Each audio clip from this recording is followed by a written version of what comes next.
It will take 1 minute. Yeah, it's Yeah, now. it started.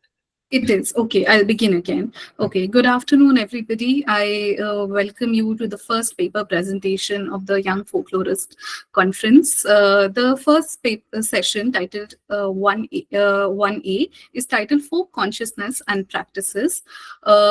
To chair this session, we have Dr. Alia Giri, and I'd like to take this moment to introduce her. Dr. Alia Giri is an assistant professor of English at University of Delhi. Her research interests include cultural studies, subaltern studies, gender studies, myths and mythologies, graphic narratives, film studies, health humanities, and folklore. Her recent publications include a paper on Bengali lullabies and their socio-cultural significance, a chapter on Hindu studies for IGNOU titled On Reality, a dialogue between Yagnavalkya and Maitri, a co-edited book titled Indian Knowledge Systems and Exploration, 2 chapters in the Rutledge Encyclopedia of Indian Writing in English, edited by Manju Jetka and Tej Endhar, 4 chapters in Springer Handbook of Diasporic Indian Writing in English, and a chapter titled Locating Subaltern Voices in Anita Agnihotri's The Awakening, Multicultural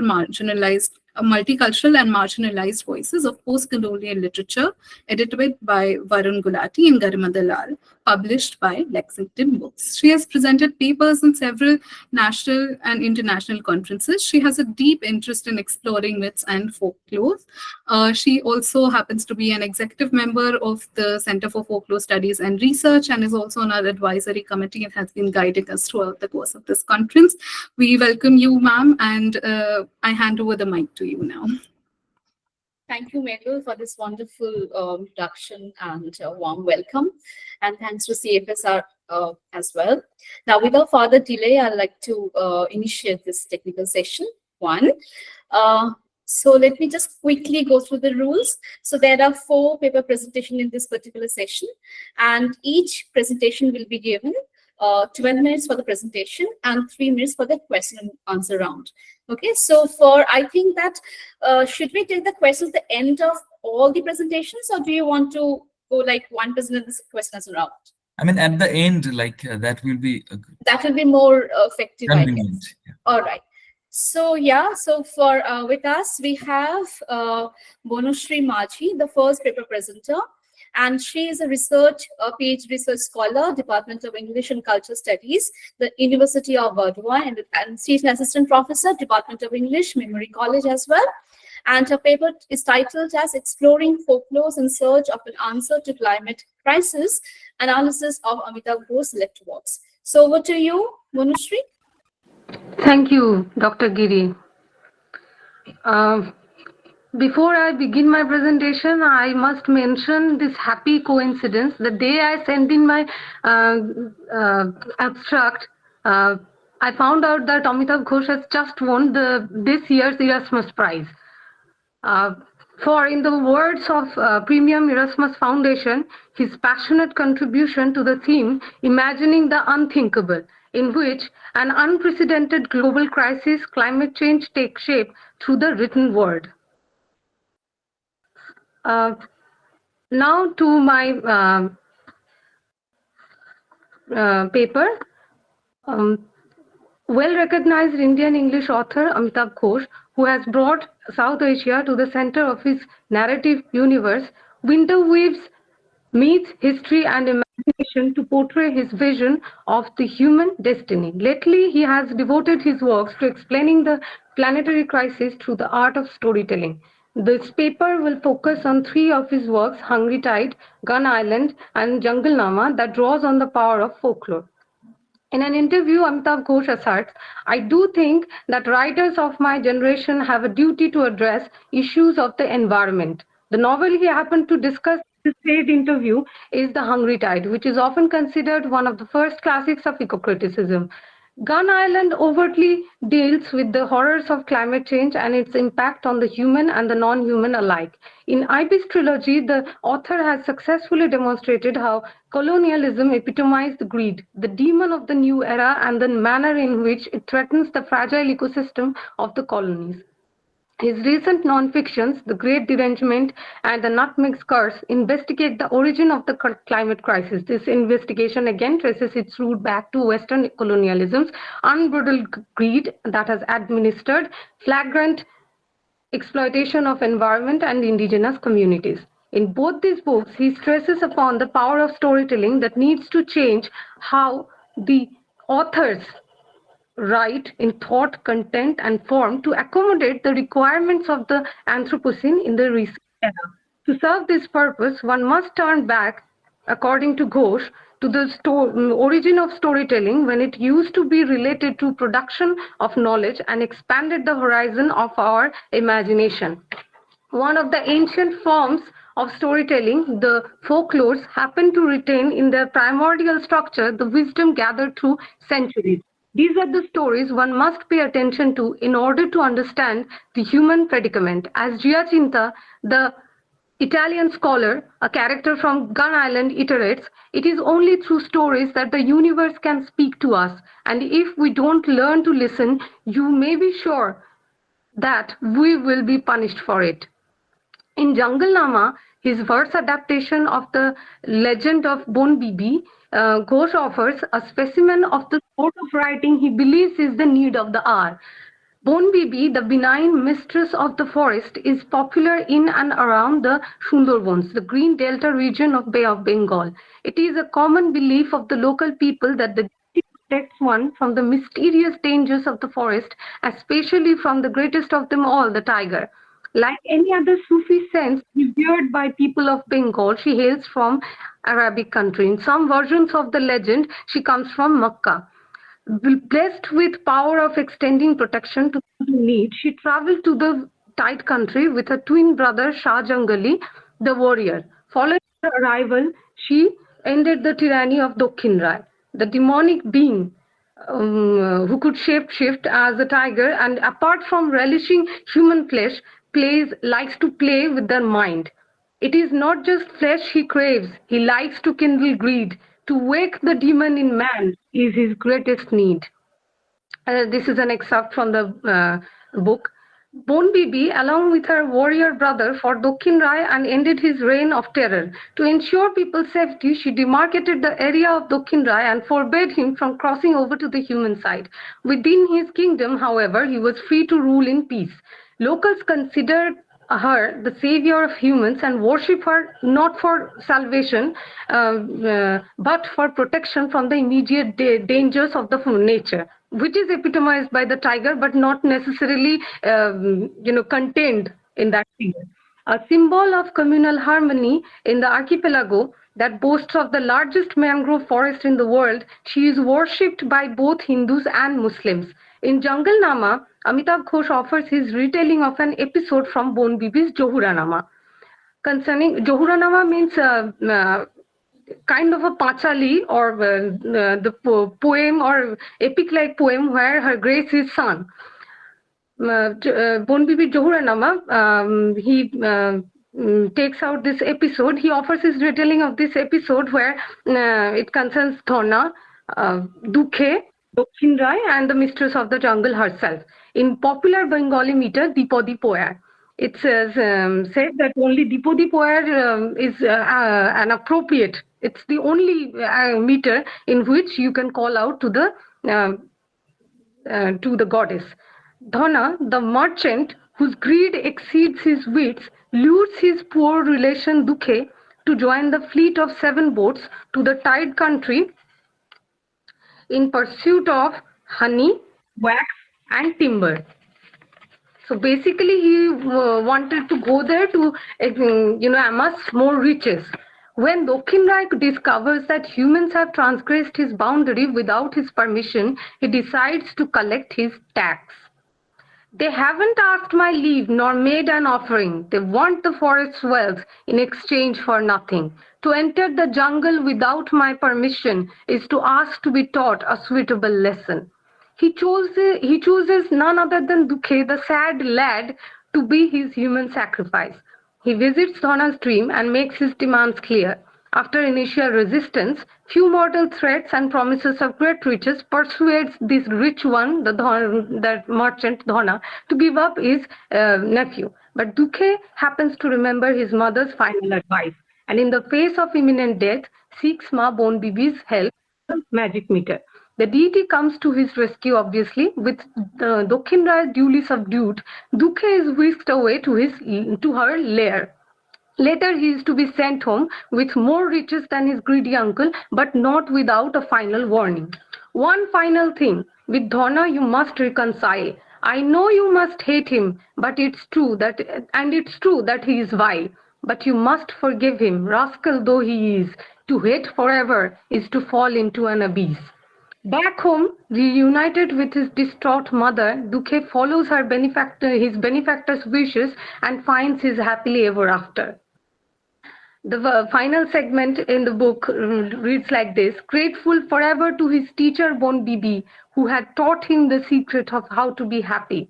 All you need do is be content with what you've got. To be always craving more is a demon's lot.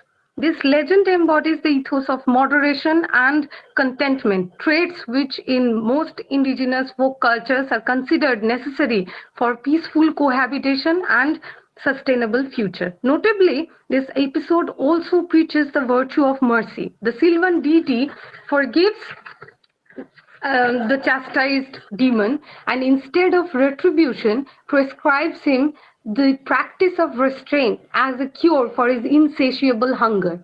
The tale is popular and in circulation through Potua performance or Palagan, that is a stage performance in rural Bengal. Its textual version was composed by Munshi Muhammad Khatir in the late 19th century. This legend lies at the heart of Ghosh's another earlier novel, The Hungry Tide, which showcases the awakening of its cosmopolitan protagonists after they manage to grasp the moral and ethical lesson of this tale. The novel is set in the novel, that is The Hungry Tide, is set in the Sundarbans, which is an intriguing site accommodating a plethora of complex issues such as ecological crisis, diaspora, mass massacre. The narrative begins with the arrival of a marine biologist, Pia, for her research on Gangetic dolphins.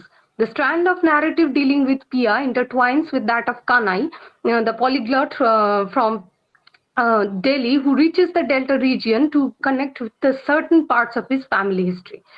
Through their journey, readers enter the cultural landscape of the region. It is through the legend of Bon Bibi that Pia comes in contact with the ancient wisdom of eco-consciousness integrated into the cultural ethos of the community inhabiting this hotbed of biodiversity.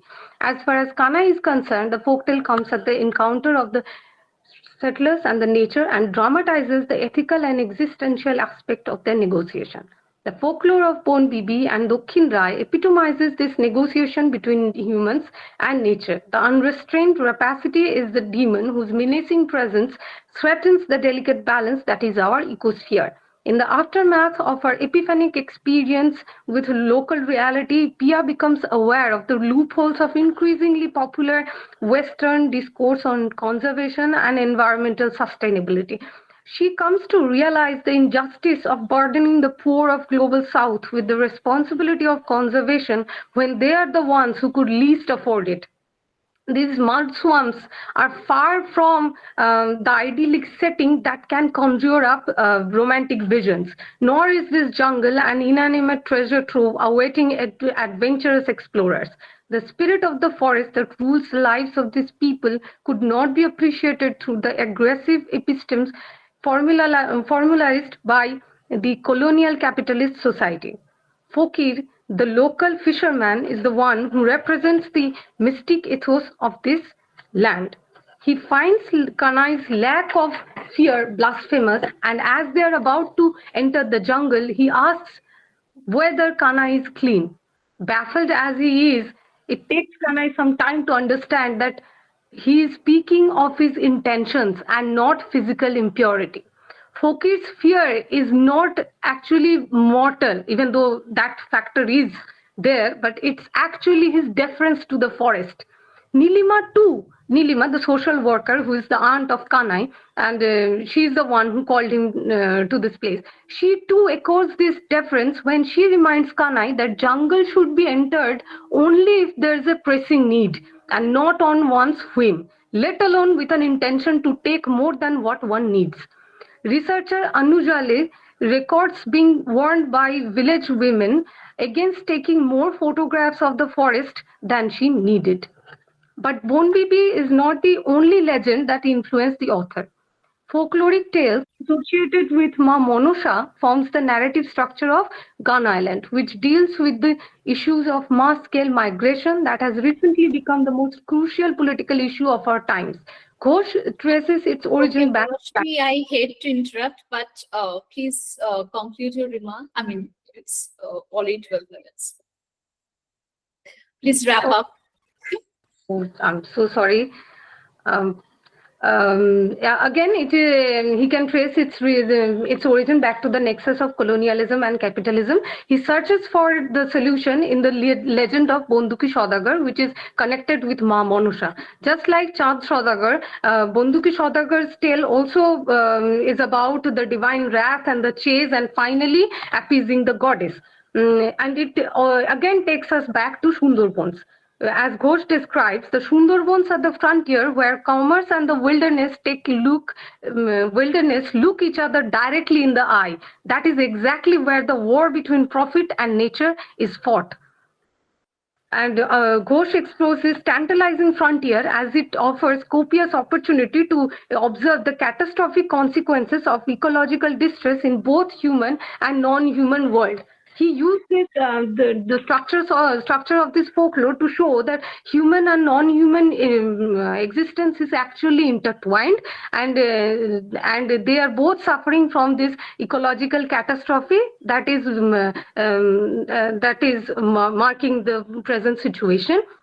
And if we want to address the issue and we want to survive this catastrophe, we must look back to the past, where Ghosh always tries to find answers, looks back to the past and the past form of storytelling, where the consciousness of this interconnectedness of our existence is told in the stories and taught in the stories where non-human voices were not erased. Like in our present time, where the stories have erased serious stories, have erased non-human voices, and our imagination is so crippled that we are trapped in the material dimension of our human world.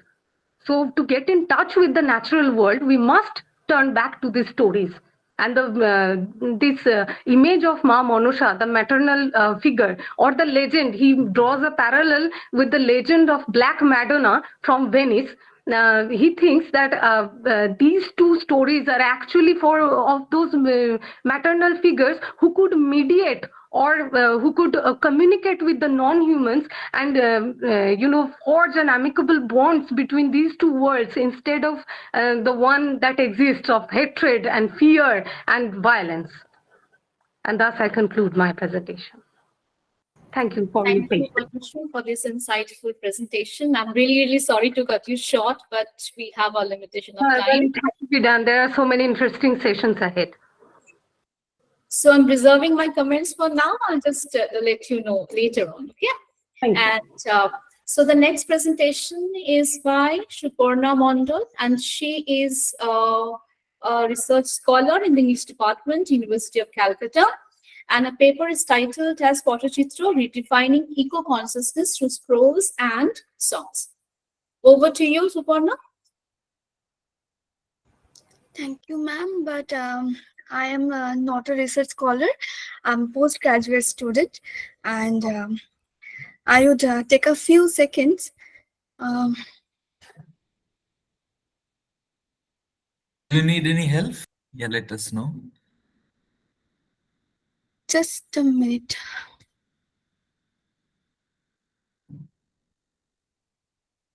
Just let me know if my presentation is visible or not. Yeah, you go to the 3 dots. There you will find that sharing presentation. I mean, before that, sharing presentation sign is there. Present now.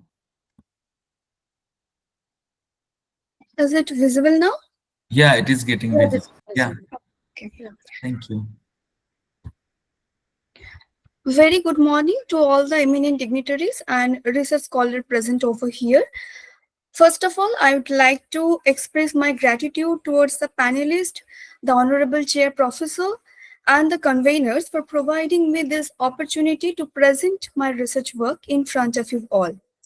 The title of my research paper is Pattachitra, Redefining Eco-Consciousness Through Scrolls and Songs. An ancient African proverb states, when an old man dies, a library burns to the ground. The words were also mentioned on the UNESCO website for intangible heritage, highlighting an important aspect of intangible heritage in our lives. Folk values and oral tradition has always been an important part of human existence. Human nature interaction plays a very crucial part in folk tales. Throughout history, folk art has played a critical role in strengthening man's relationship with nature and has gradually become the most powerful means of preserving the environment. In the minds of folk artists, environment and biodiversity are not the other, but rather one of them. As a typical representation of oral tradition from Bengal, Pattachitra is an important form of folk art. It has been around for generations and represents important traits of its history. Before proceeding further into this section, I would like to outline the objectives of my paper, which is to shed light on the historical and cultural significance of Pattachitra, not only as a form of folk art, but also its role in preserving traditional knowledge and environmental values. The paper also focuses on the sustainability of materials, role of potted gun in conveying messages of eco-consciousness, along with the motifs depicting the human-nature relationship. The research methodology used for this study involves collecting data from a diverse array of secondary sources. In order to realize the seriousness of climate change, one needs to understand that we human beings are an integral part of nature, nor above it or dominating it. Today, very few indigenous communities depend solely on their natural surroundings, and their art reflects this deep connection with nature. Example includes Gond art from Madhya Pradesh, Warli paintings from Maharashtra, and the Madhubani painting from Mithila region of Bihar, and Pattachitra of Bengal and Odisha. Pattachitra is a traditional cloth-based scroll painting technique that originated in the eastern Indian states of West Bengal, Odisha, and parts of Bangladesh.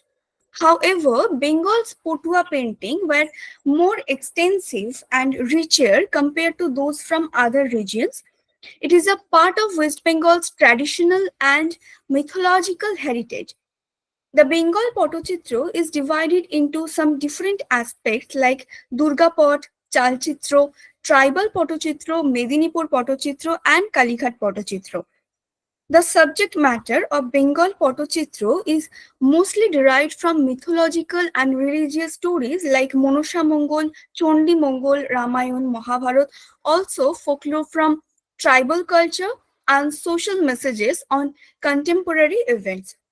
Moving to the next slide, Noyagram is a village in Pingla, West Bengal. Earlier in this village, there were only 3 houses of Potuas, but now it has become a complete Potua village.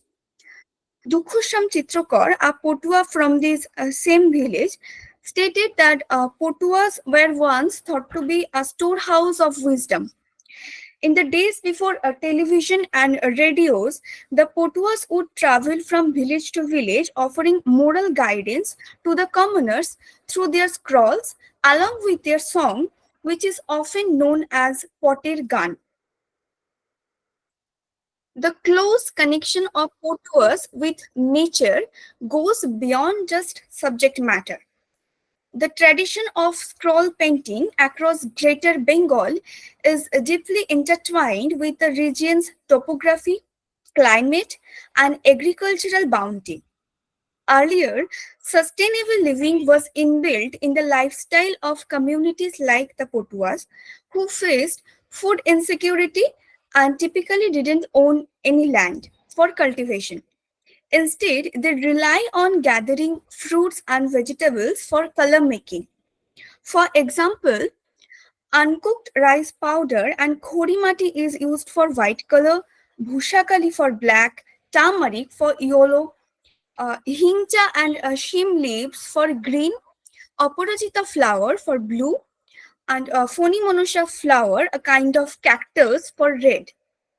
Wood apple seeds, which is also known as bale in Bengali, uh, when it when it mixed with water, serves as a both a disinfectant and a temper for natural pigments. Moreover, in Pattachitra, natural elements play a very significant role alongside human figures. The Potuas created a very variety of ornamental motifs, sorry, including trees, animals, birds, flora, and wildlife. The painting's inner border frequently features a floral theme and a type of leaf and scroll motif, as you can notice clearly in this particular pot based on Manusha Mongol. Each Pattachitra is accompanied by Potua Songit or Potter Gan. These songs explore traditional narratives like Manusha Mongol and Majhir Biye, as well as contemporary issues such as the resilience during pandemics, the devastation wrought by tsunamis, etc. Through these themes, Pattachitra conveys a profound sense of interconnectedness and stewardship towards the natural world.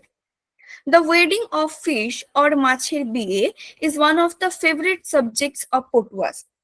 It critiques societal hierarchy and the exploitation of the underprivileged while illustrating the natural order of ecosystems. The scrolls on tree plantation creates awareness about afforestation. I have found a video of Shorno Chitrokar singing about tree plantation, and I would like to play a few lines to give you just a glimpse of Potter Gan.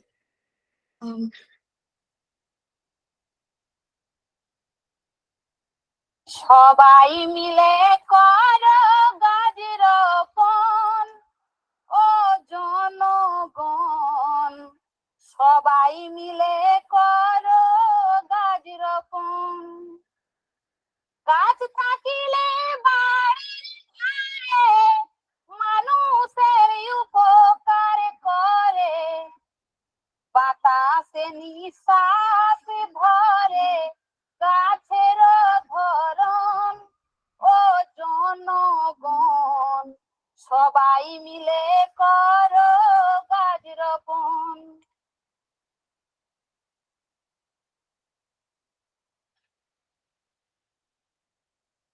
As you heard in this song, the repeated phrase "Shobai mile koro gach ropon" raises an awareness on environmental conservation and highlights our shared responsibility for it. It also urgently warns against neglecting tree plantation, highlighting the consequences of environmental degradation and loss of biodiversity. To conclude, I would like to say that this paper emphasized on the fact that Pattachitra stands as more than just a form of art. It is a living expression of eco-consciousness, sustainability, and cultural heritage. Throughout history, Pattachitra has evolved to address the changing landscape of society, embracing themes ranging from traditional folklore to modern-day calamities. This adaptability underscores the relevance of Pattachitra as a dynamic medium for social commentary and awareness. Moreover, the sustainable practices inherent in this creation of Pattachitra further exemplify its commitment to the eco-consciousness. It is impossible to deny that Pattachitra serves as a visual narrative of the symbiotic relationship between human and nature, even though the challenges posed by ecological changes and urbanization have demanded adaptation in material sourcing, reflecting broader shifts in societal values and environmental consciousness. I am concluding my presentation here. Thank you. Thank you so much. Thank you, Suparna, for this wonderful and interesting presentation and visually engaging presentation. Thank you, ma'am. So, Can and you thanks. please stop the presentation? Yeah. Yes. Stop presenting. Okay, thank you. Okay, so I'm reserving my comments for you as well. And moving on to the next presentation. It's by Sreeshma K. Venu, and she's an independent researcher, and her paper is titled as Crafting Tradition, Elephant Accoutrements and Artisans in Kerala. So over to you, Sreeshma. Thank you, ma'am. Thank you for introducing me. So first of all, thank you everyone for giving an opportunity to present my paper in this esteemed conference. So moving to my presentation.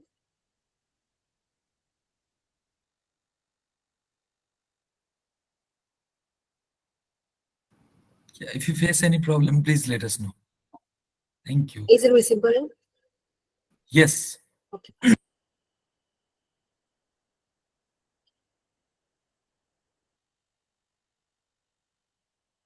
So the topic of my presentation is crafting tradition, elephant accoutrement and artisans in Kerala.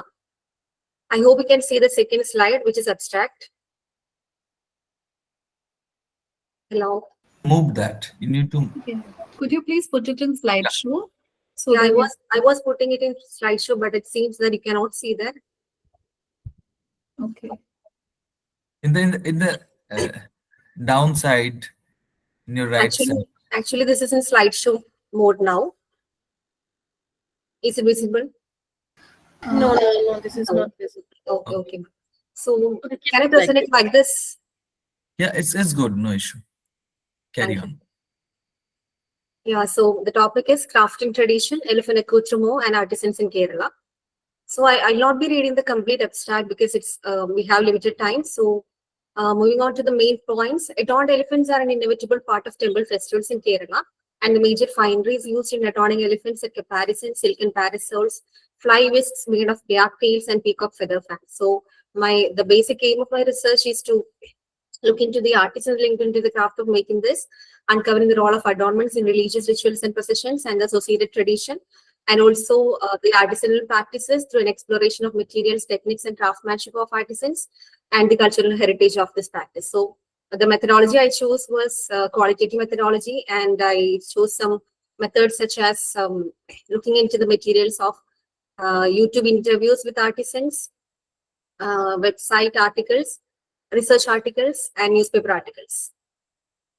So these are the accoutrements I was talking about. And the topmost layer, you can see some silken parasols, which is known as kuda. And below that, these circular shaped fans are known as peacock feather fans or alavatam. Below that, you can see venjamaram or yak-tailed fly whisks. And below that, in the lengthy ornament is caparison. And on the ground, you can see some other ornaments such as neck, coir, anklets, etc. So introduction part just says about the introduction of how Kerala has an indelible experience with elephants, or what is the speciality of Kerala's relationship with elephants. And I just looked into the historical and cultural context. So I'll not be explaining it because I don't have enough time. So coming on to the major part, elephant accoutrement. So what is this accoutrement? The complete set of ornaments and materials that is associated with the elephants and special occasions, especially like temple festivals and social ceremonies, can be called as Anachamaim in Malayalam or elephant accoutrement. So the main accoutrement are the caparison or frontlet, which is called Nettipattam or Thalekettu. The next one is parasols made of silk fabric known as kuda, round-shaped fans made of peacock feather fans known as alavattam, fly whisk made of yak tails called venjamara, and in addition, some other ornaments are kachakaya, which is a neck collar, a chain known as kalthumani, anklet known as kalmani, and belly bells known as pallamani. So these are the basic accoutrements. So we'll be looking into the details of this. So first one is caparison. So this is the image of the caparison. As you can see, it's a head ornament. It's a lengthy gold-plated ornament that is worn from the head and extends halfway to the trunk of the elephants. It is divided into three based on the slight variation in the designs. So basically, we'll be having a line of elephants, and the elephant standing in the middle is the largest elephant, and it will carry the idol of the deity or the god representing the temple. So the middle elephant will be wearing a caparison, which is known as Churapuli design, and the two elephants on the either side of the elephant will be wearing Nagapadam, and all the other elephants will be wearing caparison made of Vandori design. So these are the most designs or variations in the designs in caparison. So these are usually made of gold and brass. It weighs around 20 kilograms and it's made of kindams or plates of various sizes. And the most interesting fact about this is that it has a myth associated with it. I mean, all the bubbles has some myths associated with it, and the main bubble is known as Lord Brahma, and some Chandrakalas are believed to be Lord Shiva. And we have goddess Saraswati and goddess Lakshmi, and others are sage Vishwamitra, Trimurtis, Vishwakarma, Ashtavasas, Mulaganapati, Navagrahas, etc. The next one is Venjamaram. It's a white color, so Ven means white in Malayalam, so it's Venjamaram. So Venjamaram or yak-tail flyways come in pair for a single elephant. So yaks are found in usually Nepal, Tibet, and valleys of Himalayas, and it tails cost around 15,000 per kilogram, and one Venjamaram weighs around 5 kilograms. So the process of making this is that the tails are first cleaned and processed and then tied together using a string. These are then attached to a wooden plank by wrapping the tail stitched off around the plank. So the person sitting atop the elephant whisks Venjamaram and Alavatam together. So by holding these in either hands. The whisking of the Venjamaram, according to the rhythmic beats of the percussion orchestra, is said to be an art. Not everyone can do that. That's it. So the next one is Alavatam. Alavatam or peacock feather fans like Venjamaram come in pairs. So the production of Alavata requires a bulk amount of peacock feathers, and it costs around 3,000 kilogram per kilogram. So the fans are circular in shape and consist of intricate designs, and the floral motifs and designs used in one Alavatam for a year will not be repeated for the next temple festival. The words circular and square shaped designs in Alavatams are made of peacock stems, and these are also exhibited atop the elephant by another person and are raised unison with Venjamaram. The next one is silken parasol or kuda in Malayalam. So it's one of the most attractive adornments, as you can see in the picture. So it comes in various colors and designs and is made of a variety of materials, including velvet, silk, and satin. So the fabric of the parasols for Trishur Puram, I think you might have heard about Trishur Puram because it's one of the largest festivals in Asia. So the fabric made for the Trishur Puram festival comes from Gujarat. And the parasols give the elephant an elegant look. Like caparison, the parasol is also specially designed. The one in the center, the one elephant which stands in the center, will have a color and pattern unique from the other elephants on either sides. So next we'll be going on to the artisans. So in Kerala, Thrissur district, which is known as the cultural capital of Kerala, has the greatest number of temple festivals in a year and the presence in the states. The district also has been the home of a number of skilled artisans. So the artisans I'm going to talk about in this presentation is mostly from Thrissur district. However, they are highly underrated and underrepresented group of the society. Most of the artisans involved in the making of these adornments have years of experience and are therefore skilled veterans. So, but the problem is that this is a seasonal nature, work is seasonal in nature, and they will not be receiving income throughout the year. So the festival season in Kerala can be roughly said from December to May. So only before the onset of this festival, they are fully into making this accoutrement. Some of the main artisans in Thrissur are Majhi, Ravi of Velliyur, K.K. Vasandan, Professor Chathanath Muralidharan, Kadavath Chandran, C. Sujit, Sudesh Kumar, etc. So these are some of the artisans. And these are the images of artisans involved in the making of these adornments. The first one is making of caparison. The second one is Alavatam. The third one is making of parasols. And the last one is making of Venjamara. So the challenges faced by the artisans is that first one is the seasonal nature of the work, as I said before. And while some occupy themselves with part-time jobs, a major source of income is received from this traditional job. And the pandemic has, of course, had a significant impact on their life. And another major challenge by this industry is a lack of enthusiasm and interest among the youth this is actually a traditional job which is took up by the generations. But today, the youth are not into this job because of the seasonal nature and lack of regular income and all. So hands behind this spectacular site fail to receive the recognition they deserve for their handwork. So that is also one of the challenges faced by these artisans. So to conclude, in the rich tapestry of Kerala's culture, the grandeur of elephant pageantry stands as an iconic representation of tradition and celebration. While for some, these accoutrements and feasts are merely a part of the visual treat of the annual festival. For the others, they represent a revival of the tradition, and for yet others, they are a means of their livelihood viewed through culture and traditions. So the artisans involved in these festivals are not merely the masterminds of beautiful accoutrements, they are the upholders of living heritage who embody the legacy of tradition, culture, and innovation. Their craftsmanship reflects the essence of the cultural identity of the state, bridging the past with the present. So looking ahead, I envision a future where the artisans who are now working behind the scenes are brought to the forefront, their challenges addressed, and their contributions celebrated. So I'm just showing an image from Trishupuram. So you can see two sets of elephants lined up facing each other. And the ceremony is that the parasols gets exchanged one after the other. So it's a huge celebration in Thrissur district of Kerala. So that's it. So these are my works cited. Thank you. Thank you, Sreeshma, for this wonderful and insightful presentation. So I have a few questions for you, but I'm reserving it for now till the end. So we move on to the next presentation, the last one of this session. And it is jointly presented by Arun Kumar V, Uma Devi N, and Dr. Veena G. And they are PhD scholars, research scholars of Breva University, Bangalore. And their paper is titled as Role of Serpents in Indian Folk Rituals and Spiritual Performances. Over to you all. Yeah, thank you, ma'am. So I'm Uma Devi. I would start with the presentation. So just a minute to load it, present it.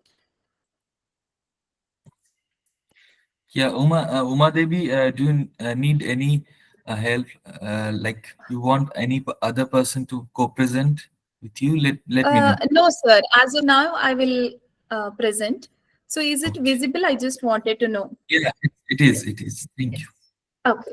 Okay. Thank you. Yeah, so our topic is role of serpents in Indian folk rituals and spiritual performances. So this is our abstract. From a very ancient time, humans have been in intimate relationship with serpents. Especially, it is deeply rooted in the oral narratives, beliefs, and customs and myths.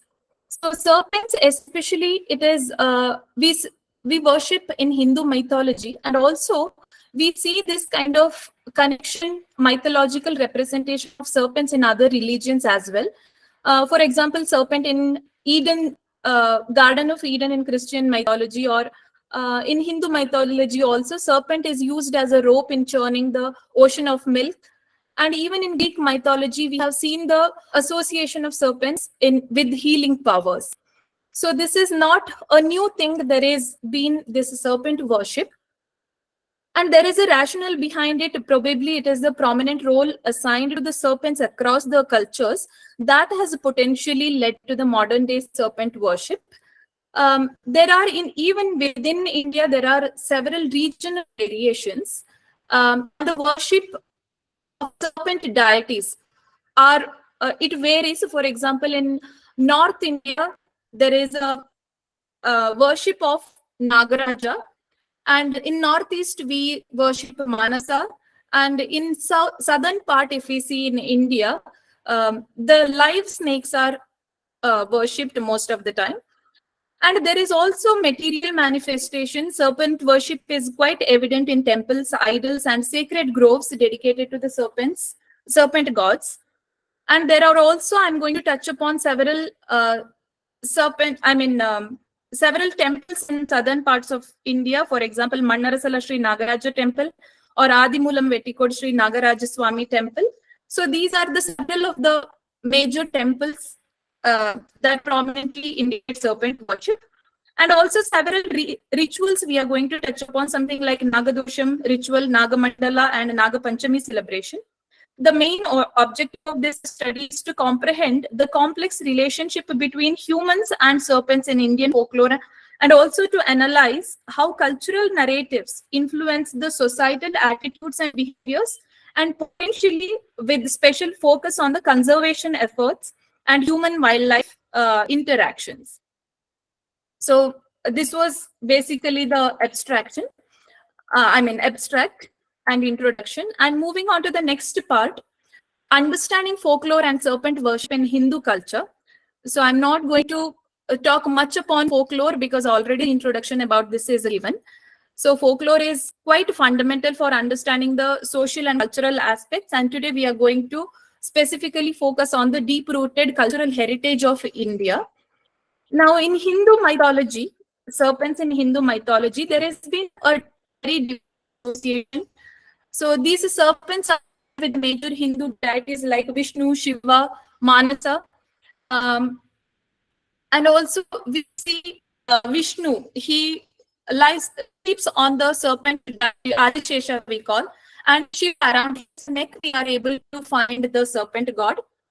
So all symbolize some cosmic significance and mastery over desires. Significance. Serpent worship, it extends across India with diverse regional variations. As I already said about North India, this major serpent deity is Nagaraja, and in southern parts how it is, the live snakes are worshipped. I'm moving ahead. So the spiritual beliefs and conservation consciousness.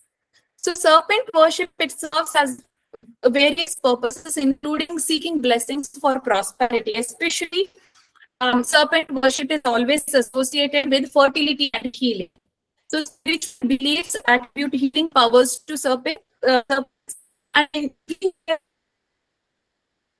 also we are going to focus on retail and customer lore. So rituals and sacred groves are seen especially in the southern part of the India, especially in Kerala and coastal regions. We find every household have their little gardens dedicated for the serpents. Contemporary relevance, if we see, we believe that these kind of little reserved areas serve as a reserved forest, even during hot summers. They serve as a reserved place for the little bit of cool weather is retained there. These reserved forests are forests of Cow in Kerala. They showcase the enduring significance of serpents in Hindu culture. Now moving on to serpent as material lore. So serpent worship, when it comes to serpent worship in Bengal, there is a significant serpent deity cult, particularly dedicated to goddess Manasa. And shrines in the rural areas, it indicates a well-developed country there in Bengal. And temples dedicated to serpent gods, as I already said, Mandasal Sri Nagaraja temple. What is special about this temple is there are over 1 lakh thousands of serpent idols in this particular temple. These serpent worship rituals, they produce material lore, including various offerings and blessings. And serpent worship rituals, especially the various offerings are made such as wealth, education, health, protection, and fertility. So these are asked by the god and offers are made. And also moving ahead, there is a significance beyond temples also. In Maharashtra, in one of the villages, which treats serpents as a family member, with dedicated spaces in their homes, they have dedicated spaces. And also Bhujang Naga temple in Gujarat and Sheshnag Lake in Jammu and Kashmir, they are testimonials for serpent worship as well. So, and also sacred groves and ecosystem in southern part of the India, as I already said. Now moving on to the serpent as a tradition and customary lore. So it encompasses diverse elements like belief, ritual, festival, superstitious practices, and all of it. And serpents hold significant reverence within Hindu community in India. And I'm going to, these examples of serpent-related customs, I'm going in detail in the next slide about it. So the first ritual we are going to highlight on is a Nagadosham. So this Nagadosham it is a belief in consequences of disturbing serpent deities in Hindu mythology, in Hindu community. So once unknowingly or unknowingly, if a person has disturbed the habitat of a serpent, or if he has killed or harmed any serpent, it is believed that the dosham or the consequence will be on the human beings, on such people. For that reason, they offer several offerings, and it affects in the, for example, skill ailments or marriage obstacles, fertility issues. To remove these kind of curses, these kind of Nagadosham rituals are performed in Hindu tradition. So this is basically to appease the serpent deities. They offer milk, fruit, flowers, and sometimes even eggs. So belief that effects may persist through generations if not appeased. So there are several customary practices in various temples. So from temple to temple, the customs vary. Now the next one is Nagamandal ritual. So this is also part of Nagaradhane. This is mainly the ritual followed in Dakshina Kannada and Udupi districts of Karnataka. This is the coastal line of Karnataka, and also in some places in Kerala, there has differed. It is called Sarpa Kavu there. So it represents the sacred union of male and female's nature. There are two major people who enact as male serpent and female serpent. Male is called Naga is the female serpent. It is usually conducted in the rural village areas, especially around Nagbana. Nagbana is the little forest that is for the snake. So the significance here is to ensure fertility, protection, well-being, and agricultural prosperity. And also, Sarpa Pattu in Kerala is very it is almost same in. Now moving on to the Umadevi, it is celebrated. Yes, ma'am. Umadevi, sorry to interrupt, but could you please check your internet connection? Actually, your voice is breaking. Okay, ma'am. Now it's fine. You can carry on. Okay. So moving ahead with our rituals and customs. So Nagapantami is one of the major rituals which is celebrated across India, and also there are mythological tales associated with it. From Mahabharata, Astika's intervention to stop serpent sacrifice. In one place it is celebrated, and also in another instance, Krishna's encounter with Kaliya, that is celebrated as over evil, and Nagara Panchami is celebrated. And also there is several yogic significance based on Nagara Panchami and religious and custom and practices in Bengal and South Indian states. Everywhere this Naga Panchami is one celebration we can find across the entire country.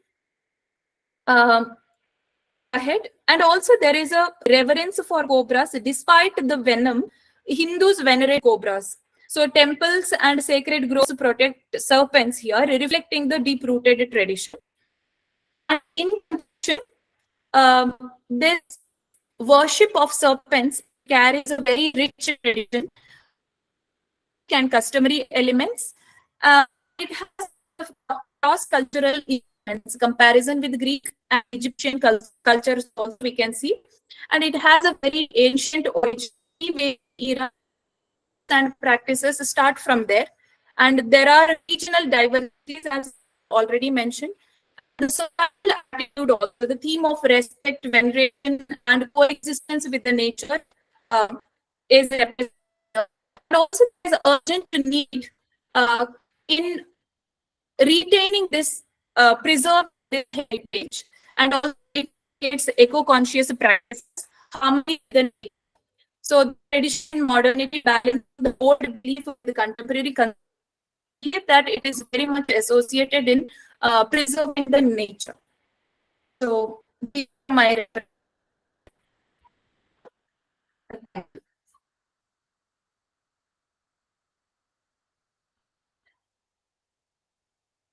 Was I audible? Yes. So you wanted to yeah. Iha Sharma, Yeah. do you want to say something? Sorry, that was by mistake. Okay. So now, like Ritika, would you take over, or should I proceed with that questions?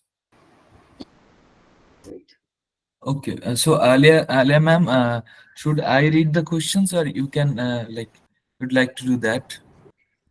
Okay, before you read the questions, I have few comments to make. Okay. Yes. And if you allow me some time. Yeah, please, ma'am. We have plenty of time for questions Yeah. and answers. We have allocated 15 minutes for that. So please. Okay. So yes, so Professor J. Vimaya and Professor Pravina Shukla have already, through their insightful talks, have introduced the themes of the conference and have addressed the issues and the problems and the prospects of folklore in contemporary times. So I'm not entering the terrain. It will be an audacious act of mine. So our particular this session is titled as Folk Consciousness and Practices. So we're just curious to understand that what exactly we mean by this folk consciousness.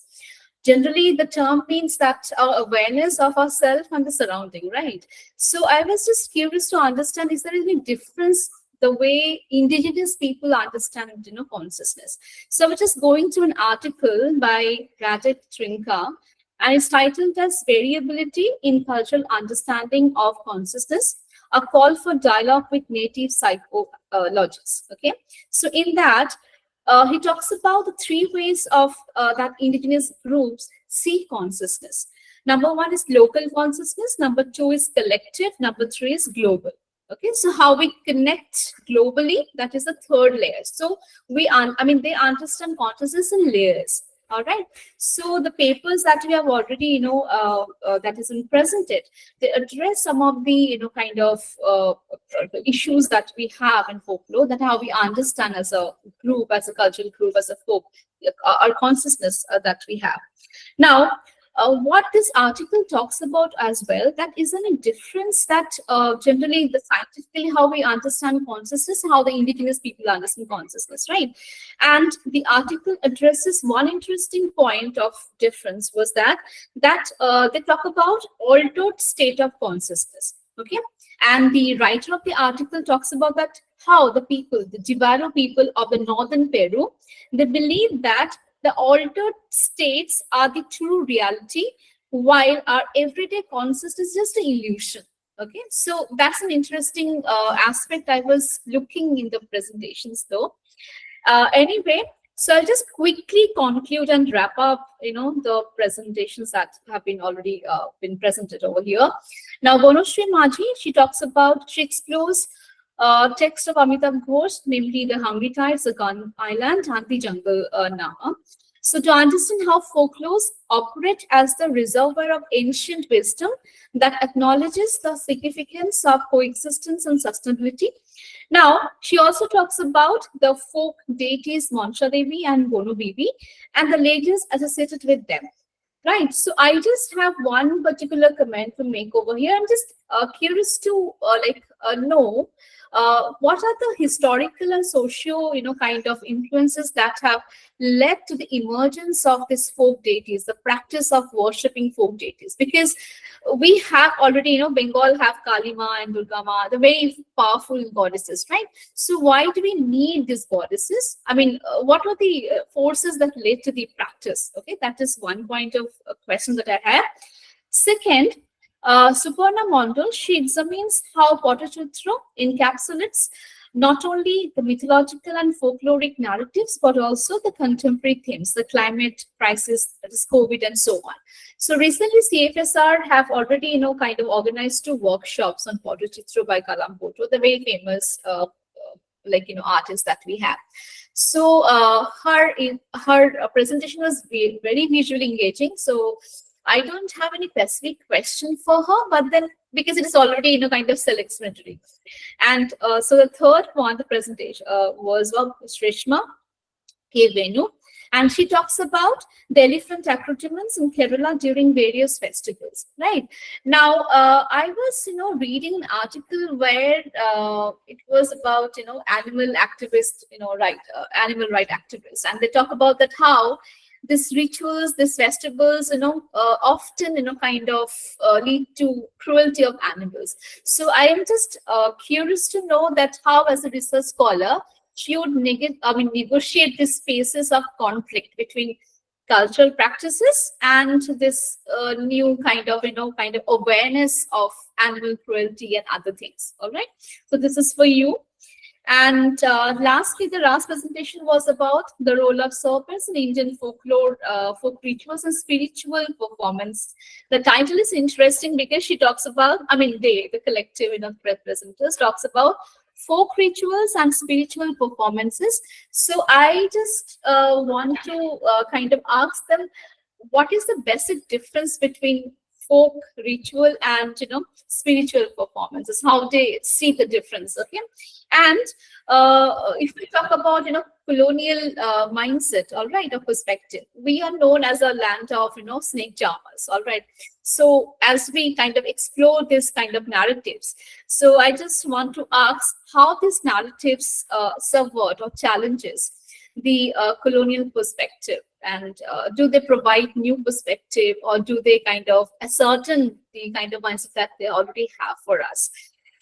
So before I conclude, I just kind of also going through certain kind of, I was reading some articles because I was the chair for the session to kind of so I came across again an interesting article titled as Role of Nature Stories and Folklores in Cultivating Eco-Consciousness, because the first presentation was about eco-consciousness. And interestingly, they talk about that how the stories, even they are very kind of regional, very culture specific, even then there is certain kind of similarities that we see across the kind of countries and the world and so on. So we have heard this very famous story of the woodcutter, right? That the woodcutter drops his eggs in the water and so on. So there's a similar story that we see in the Kokama people. They have this particular kind of Peruvian region. There was a similar story where the Kokama people consider the lakes as the magical kind of Mondal or mother, right? And the story believed that these enchanted lakes were capable of transforming themselves into serpents or snake, who are capable of kind of devouring or swallowing human beings who are greedy. As fishermen, you're allowed to fish, but not cross the limit. So there's certain kind of eco consciousness that we find in the stories as well. So now we can take up the question and answer round. Over to you. Thank you. Yeah, thank you so much. This was really a very detailed analysis of all the sessions. Would we like to take questions the questions you raised here? So should we go to the participant first to answer this question, and then Amritika will take the questions from the chat box? So yeah, the first presenter, would you like to respond? Yeah, the question from Giri ma'am. Yeah. Why the need for these deities? Why did the king come to be? It could be because the homogenic mainstream religious discourse was too much concerned with transcendence and abstract. Okay, the abstract realm. But they needed some sort of faith to address the issues of mundane, the immediate danger, the ferocity of nature that they were dealing with every day. Because the stories related to Bon Bibi, the legends or the stories that I have heard growing up, because my father's side of the family comes from that region, it's about people going to jungle and never coming back. Okay, so they needed some sort of faith to continue residing in that adverse situation, in that adverse, natural habitat. So that's why they needed this faith that there is a mediator who could actually protect them from this, and also they embody their cultural ethos that if you take more than what you need, it's greed, and greed will bring disaster upon you. You have to be careful how you deal with nature. That's a remarkable point, and that's why Lokayata was kind of present in another aspect of the like Indian tradition. Lokayata was always there.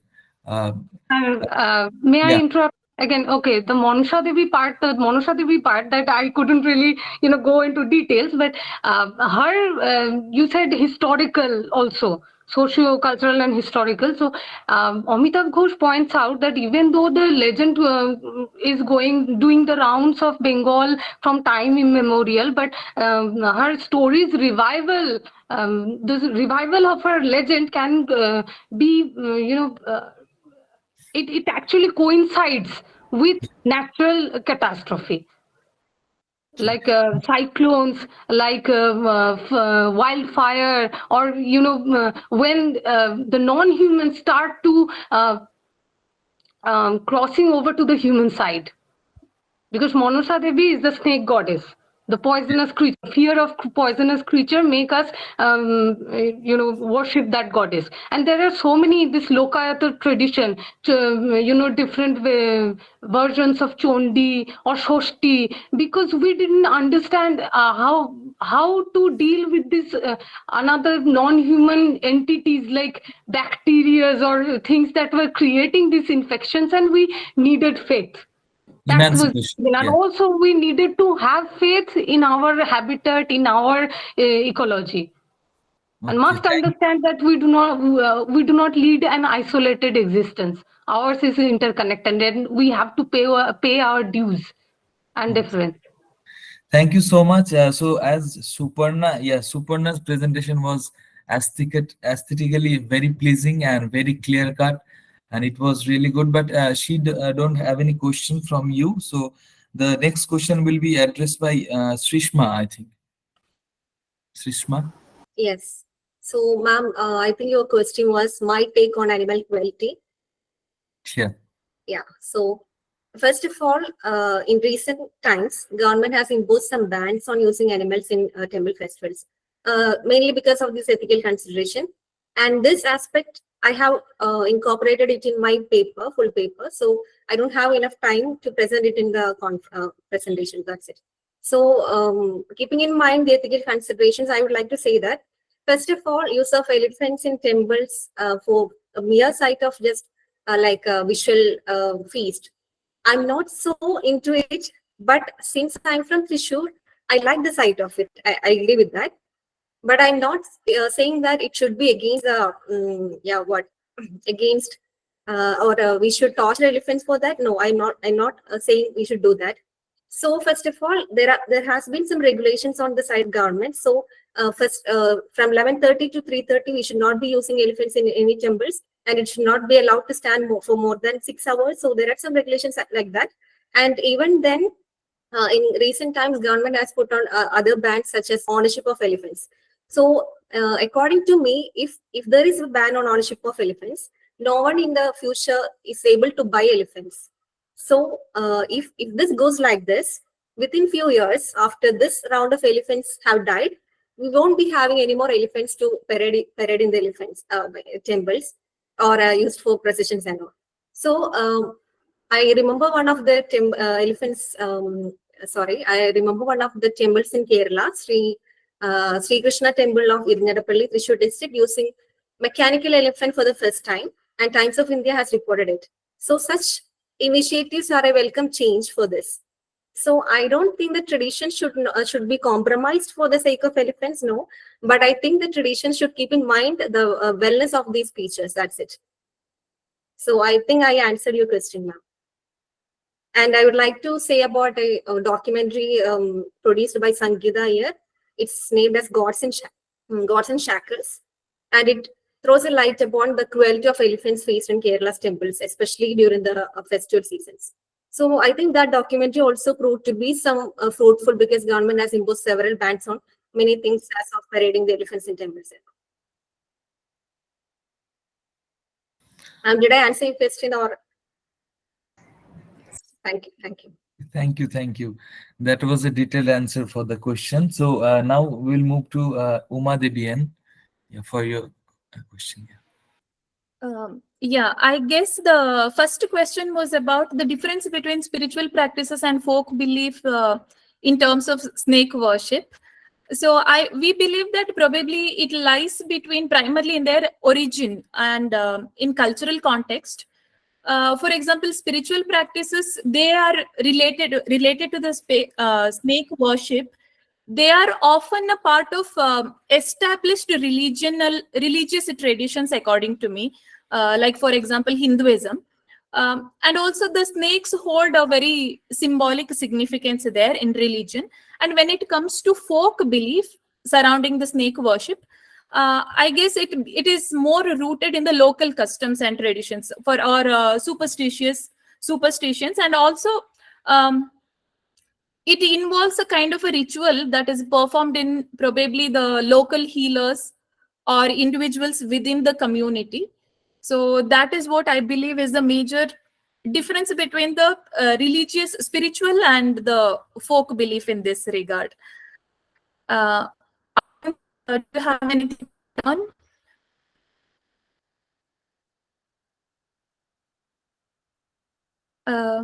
Yeah. If not, shall I? Is it an answer, ma'am? Shall I go to the second question you had asked? Yes. Yes. Am I? Yeah. And the second question ma'am had asked me was about the colonial intervention. Yes. So can I hear the question once again, ma'am? The second one. Should I ask it for you, ma'am? Okay, the Yes. question was like we Yeah, were yeah. primarily the colonial interpretation of Indians were like snake charmers. So how do you put this tradition as against this colonial interpretation? Am I right, ma'am? Yes. Yeah. Yeah. So here again, we are first of all presenting it to negate this idea of Indians merely being the snake charmers.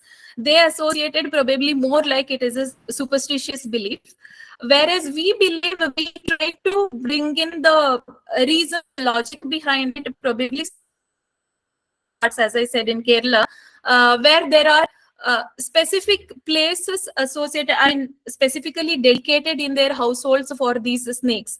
And in today's time, when it is extremely hot and the entire place has dried up, these little spaces dedicated for snakes, where the natural habitation is grown, where naturally the wilderness grows there, it still retains a kind of ecology within the places, and people go for it for fresh air and a little bit of green there. So there are several, according to me, there are several logical reasons for this kind of snake worship associated, and it is very deep rooted in the religion, and it is not just the superstitious as the colonials called it, is my belief. Yeah. So Thank have you. I answered And now? now I will. Yeah. Yes.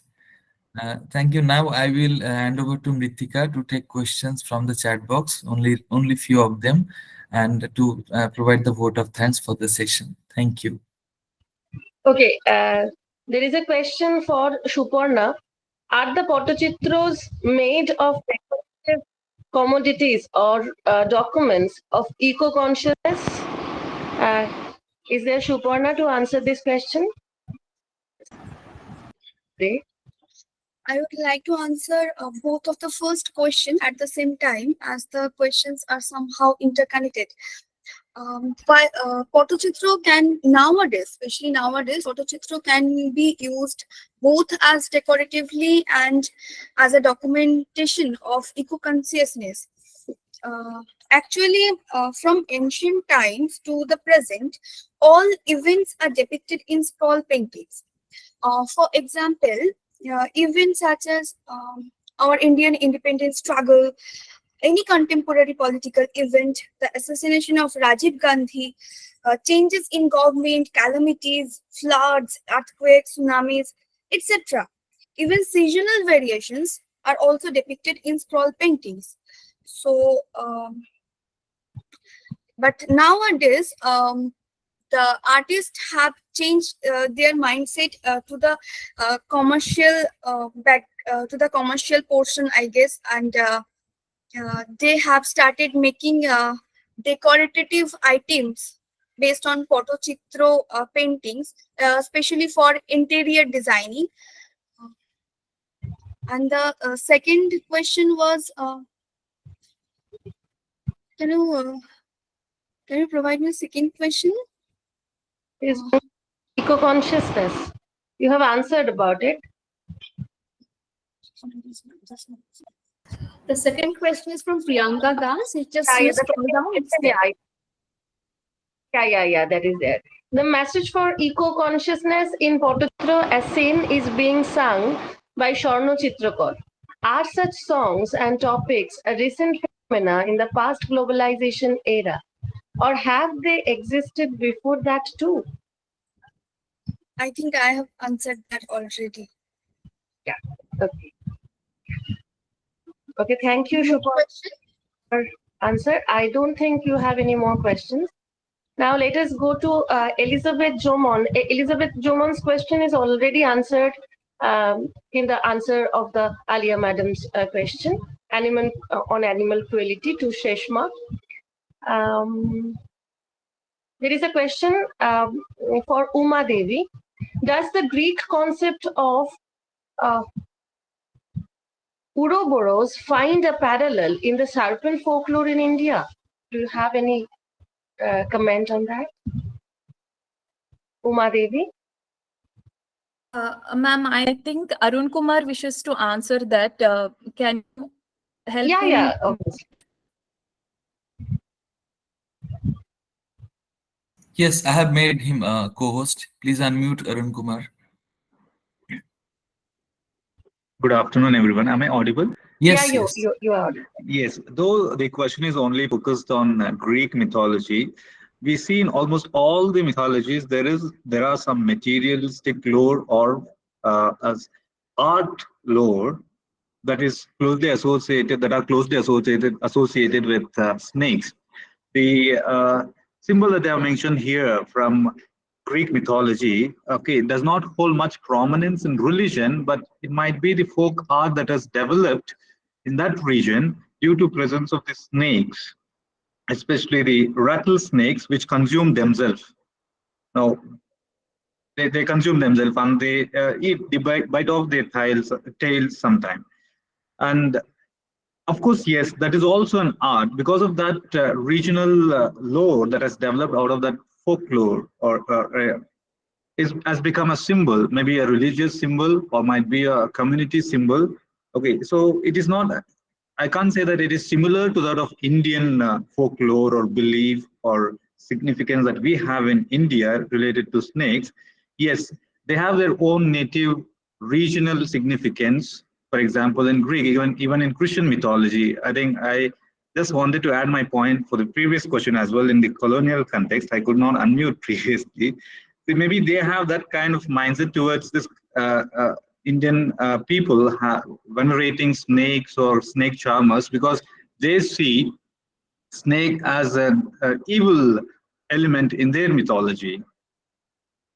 Garden of Eden, the prime reason for them to commit sins and all of it, or to be a sinner, right? So every mythology has its own significance. I cannot say the significances of different myths related to snakes are complementing or discriminative or different. But there again, it is about folk performances and folk rituals, right? Again, it is about regional. When we say about folk performance and folk ritual, it is relatable to that region. That we in the paper, in the presentation, we didn't try to compare mythologies. We just took reference throughout mythologies, across mythologies. There are references made to snakes, and snake is closely connected to human beings in all civilizations. I cannot, the question, I'll straight away answer to the question. I cannot relate different mythologies of different region to that of the Indian folklore because folklore itself is regional, right? So they might have similarities, they might have beliefs, but it is again rooted in the region that the folklore develops from. I guess there is another question from Mukesh Kumar. Is it for Uma Devi? How do you account for the Naga dosham in modern times? I guess it is. Okay, let me just give my perspective on Naga dosha. See, this might be a superstitious belief today in the current time, Naga dosha, whether we believe or not believe it.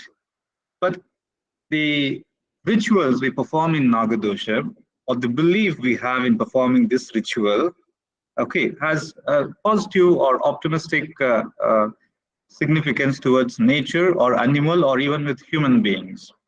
Firstly, psychologically, okay, I have something, some spiritual practice, I perform it, I get relieved out of it.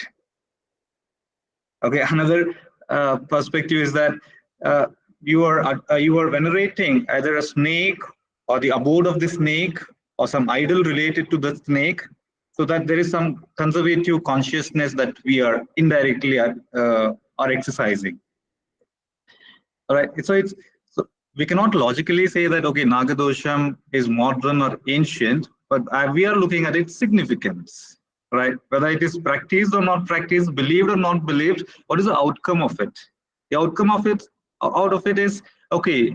Rather looking at a snake and killing it, committing animal cruelty, as somebody already mentioned in the different paper as a question, we are looking at as a companion of space. That consciousness is raised, all right? So I too don't believe in Nagadosham or spiritual practice, but there is some significance that we can imbibe into humankind or human civilization, right? So whether we believe it or not, certain times we blindly follow it because there is something good happening to the society or to the people or to the nature. So in the modern times, yes, of course, people might just term it as, okay, it is a superstitious belief. It's all beyond all our scientific or rational explanations.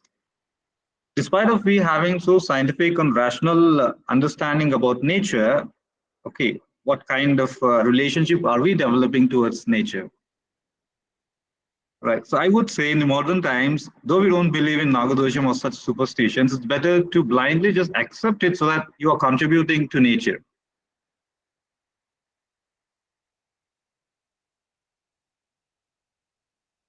Thank you, sir. Thank you, Arun Kumar V and Uma Devi.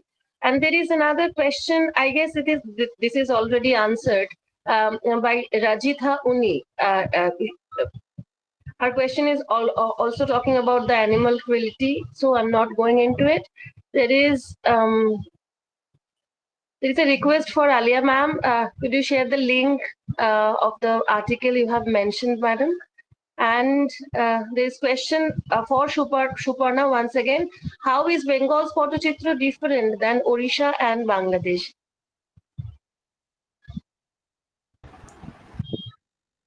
Honestly, I don't know much about Pattachitra of Bangladesh, and it would not be appropriate to talk about something that I don't know in detail.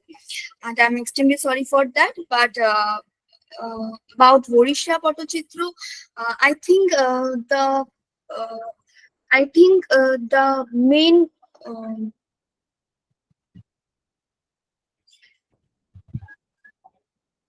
am I audible? Yeah, you are audible. I think the main subject of Odisha Pattachitra is mainly based on the divine trinity of Jagannath, Balaram and Subhadra, and not on the contemporary issues. So yeah, that's it. Okay, thank you so much. And with this, I would like to conclude this session. Actually, from 2 p.m. onwards, we have our next session. So thank you, Aliadi, for your moderation and time and your insights on the and your comments on the paper presentation. And I'd also like to express my gratitude towards the presenter. We are really very, very that we are having wonderful presentation. Like in the first session, we can understand that this is visually and insightful, amazing sessions we are having, and I'm sure that all the things will be happening in the coming 2 more days, and we will be having all of you there also. So for now, I am taking a leave till there will be a lunch break, and we'll be coming in the next session. And our next session 1B is on performance and perspective. That will be starting at sharp 2 p.m. We'll be seeing you there. Thank you so much. I also want to thank Aliadi for like her detailed analysis of the papers and her kind of informed analysis, I can say, and also the presenters. So for the next session, the other two coordinators will be taking that session. So you can stay here or you can leave and join again. And that will be also very great. I mean, papers are really great in that session too. I invite you cordially to attend the same also. And with this, I will just like to check some technical issues. So you can leave if you wish. Thank you. Thank you so much for this wonderful presentations. Thank you all presenters. Bye-bye.